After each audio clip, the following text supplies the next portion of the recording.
How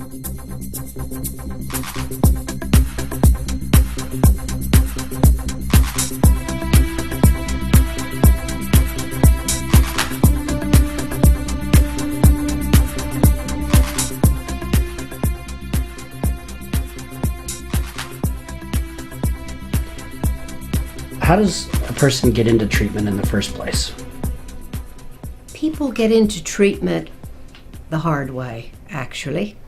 They get into treatment through the system. In other words, it's a very long, drawn-out process where someone comes forward and reports the crime. It is investigated, and they go to court, and the bottom line is they are found guilty, and the judge says, you need to go to sex offender treatment. It is a mandated treatment program. So the program is backed by the courts and then parole and probation at the same time. So the way you get into treatment is, as I said, the hard way and the long way. And it usually takes a couple of years before you end up actually in the treatment program itself. The first thing that happens when a person comes into treatment is everybody in the group introduces themselves and talks about how long they've been there and what they're working on. And then the person who is new is talked to about the rules. They have to sign off on each rule. And the rules are pretty intense, and they are designed to not only protect the community, but to some degree to protect the offender.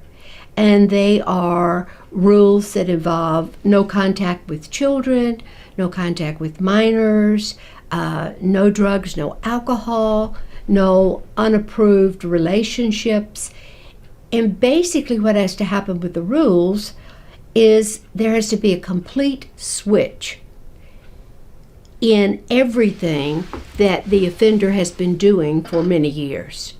So all of a sudden we turn everything off, so to speak, all their activities, and then we begin to give various privileges back over a period of time. But getting them acquainted with the rules are really the first thing that has to happen. The model that is used in the treatment program is called the Containment Model. The Containment Model was really begun pretty much here in Jackson County. And what it involves, if you can picture a triangle, at each point of the triangle is a professional, and in the triangle is the offender.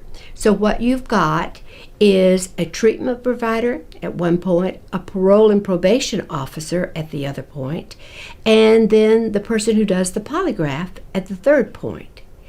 The idea is that information flows around that triangle. No one is left out. There are no secrets. This prevents the person in treatment from colluding with either their therapist or with their PO. And as a result, they are really required to be honest because we share information.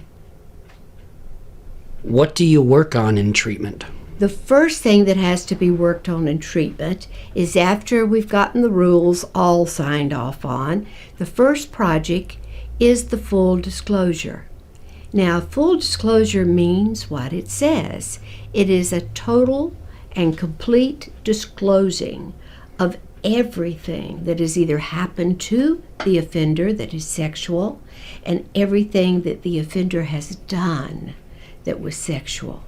So what we have when we're finished is a real true picture of what the offender has been through and created and had all the way through his life.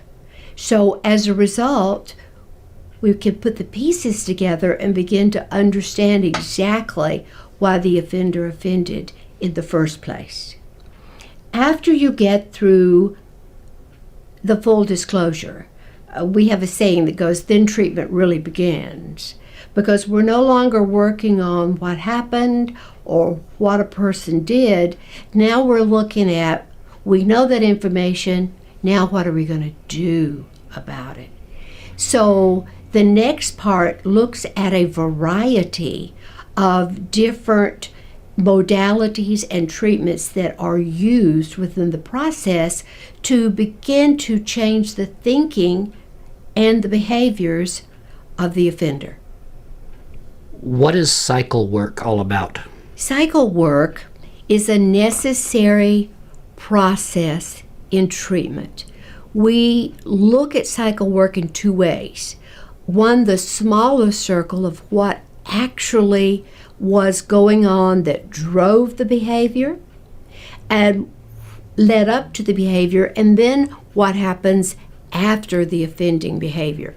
This particular cycle doesn't always apply to every person, but works more with people who have serial sex offending behaviors that they need to look at. So that offending cycle is very compact and very clear, and it starts with what the person was thinking and feeling and how that led into the offending behavior, how they gave themselves permission, more or less, to offend. And then what did they think? What did they feel afterwards? And usually there is some remorse, some fear, some sort of negative that happens, and the offender says, I'll never do that again.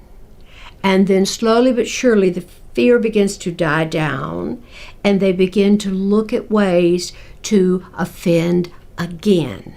That is an offender cycle, and it just goes on, and some people may get through that cycle once a week, some once every 3 months, some every day. But that's the offender cycle. The more complicated cycle that really gives us a clear picture of all the things that are going on with that particular person is called the offender life cycle. And this begins to start when the offender is very young, very small, and we look at the steps, the major changes in their life, and look at what happened that led them to the offending act. Many times guys have drawn equal spirals on their papers because they looked at their drug and alcohol as a separate cycle that interconnected and interwove with their offending.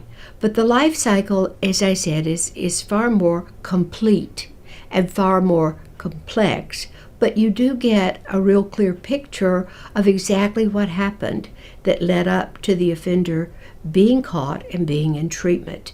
That's really valuable because it helps the person understand why they got where they were in the first place. What is clarification work, either for self, the victim, or person to person? Clarification work comes pretty much at the end of treatment. And clarification work is our way of explaining to the victim what happened. It is by no means an apology. It is a clear taking of responsibility for everything the offender did. And it starts out with, this is what I did to you. This is why I did it, for my own selfish needs. And it looks at the really nice qualities that the victim had, trusting, perhaps, kindness, attachment, that the victim has, that the offender uses to offend. So one of the first things we do is a clarification to the victim. Again, the point is simple. It's how does the offender take full responsibility for what he did? It isn't really about the victim at all, but rather about the offender owning their attitudes, their beliefs, and their behaviors. Then there is a clarification letter to self. And this is an especially interesting clarification letter because the offender begins to look at how much pain he has suffered through the whole process, how much money he has spent through this process, how damaged he became before he actually offended.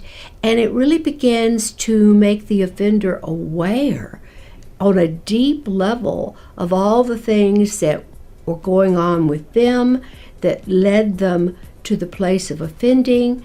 And then we look at how it affected their health, how it affected their emotions, how it affected them financially. So that is a real obvious way of barreling down, so to speak, to the truth and understanding of this whole process we call offending.